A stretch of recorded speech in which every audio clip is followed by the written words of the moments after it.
સુરતના પાંડેસરા વિસ્તારમાંથી 6 વર્ષની બાળકી ગુમ થતા ઉચ્ચ પોલીસ અધિકારીઓ પણ દોડતા થઈ ગયા હતા. જોકે બાળકી હેમખેમ મળી આવતા પોલીસે રાહતનો શ્વાસ લીધો હતો.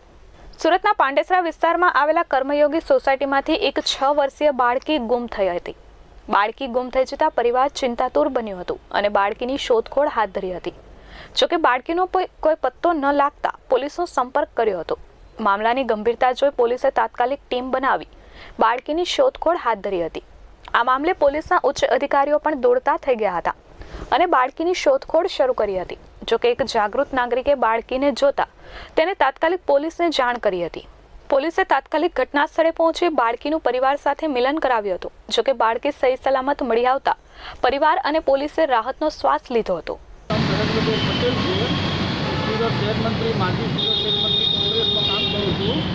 આજે સવારમાં 9:30 ટ્રસ્ટી વચ્ચે બાલાજી પેન્ટેસ સામે કાયમ બેસવા આવું છું તો બેસવા માટે ખુરશી લખીને બેઠો હતો.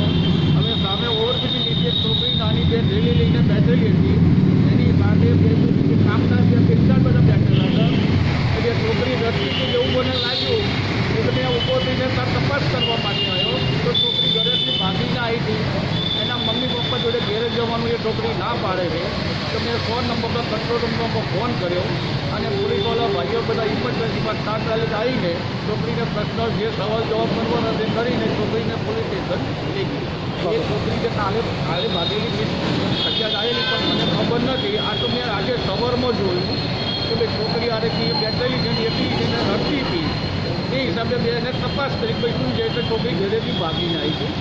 એના મમ્મી પપ્પાએ એને પગે મારેલું છે કે મેં જોયું છે પગે વાગેલું છે બધું.